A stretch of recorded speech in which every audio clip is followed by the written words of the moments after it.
Assalamualaikum warahmatullahi wabarakatuh. Perkenalkan, nama saya Nur Adiani.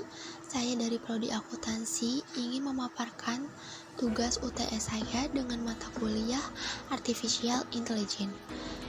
Saya akan membahas lebih dalam mengenai deep learning, apa definisinya dan apa penerapannya untuk kehidupan sehari-hari.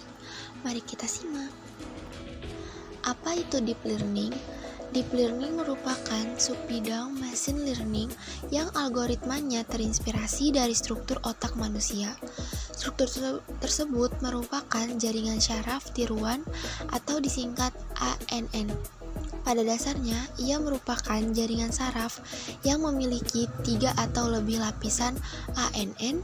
Ia mampu belajar dan beradaptasi terhadap sejumlah besar data serta menyelesaikan berbagai permasalahan yang sulit diselesaikan dengan algoritma machine learning lainnya.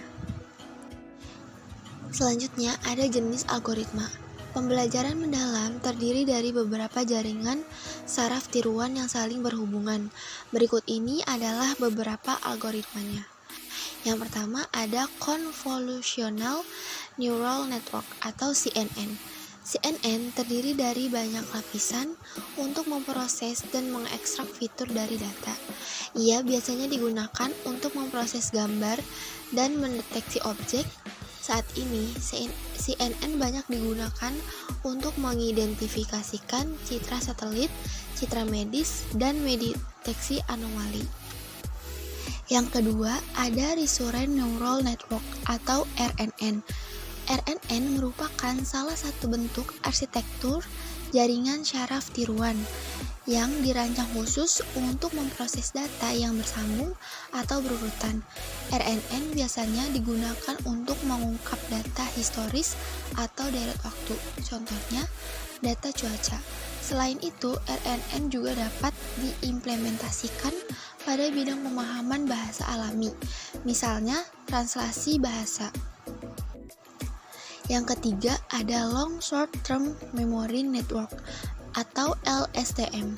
LSTM merupakan jenis Recurrent Neural Networks yang dapat mempelajari data historis atau time series. Ia merupakan algoritma deep learning yang kompleks dan dapat mempelajari informasi jangka panjang dengan sangat baik. LSTM sangat ampuh untuk menyelesaikan berbagai permasalahan kompleks seperti pengenalan suara, aplikasi pidato ke teks, komposisi musik, dan pengembangan di bidang farmasi. Yang terakhir ada Self-Organizing Maps atau SOM. Jenis terakhir ini adalah SOM. Algoritma ini mampu membuat visualisasi data secara mandiri.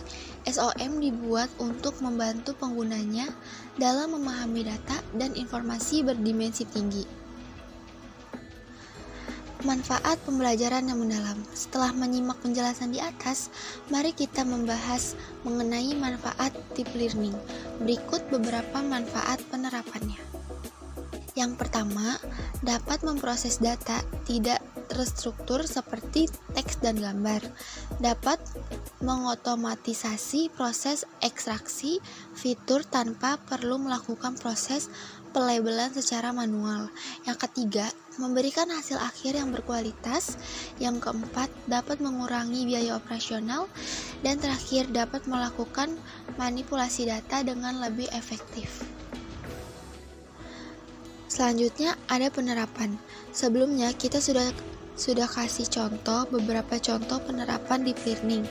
Nah, sekarang mari kita bahas penerapan lainnya. Berikut adalah beberapa penerapannya. Yang pertama ada pengenalan gambar.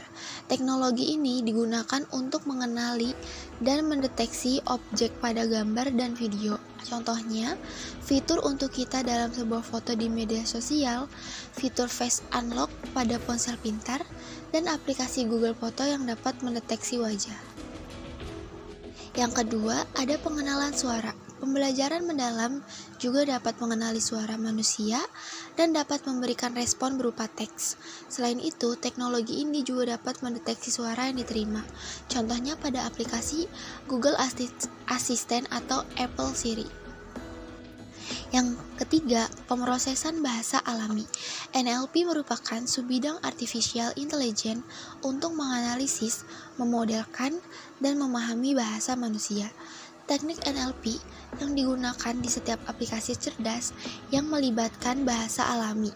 Ia merupakan komponen penting dalam berbagai aplikasi perangkat lunak yang kita gunakan dalam kehidupan sehari-hari. Contoh penerapan deep learning dalam bidang NLP antara lain mesin penerjemah, digital assistant, mesin pencari, layanan customer service, dan chatbot. Penerapan yang terakhir yaitu deteksi anomali. Deteksi anomali merupakan tahapan untuk mengidentifikasi pola yang tidak beraturan atau tidak sesuai dengan perilaku yang diprediksi. Anomali dapat diartikan sebagai perilaku atau pola yang tidak wajar dan dapat menjadi tanda adanya kesalahan dalam sistem. Teknologi ini memiliki berbagai kegunaan antara lain untuk memprediksi kesalahan yang terjadi pada sistem, pengawasan kesehatan, sampai deteksi penipuan. Berikut merupakan pembahasan saya tentang deep learning. Semoga dapat dipahami, kurang lebihnya saya mohon maaf. Assalamualaikum warahmatullahi wabarakatuh.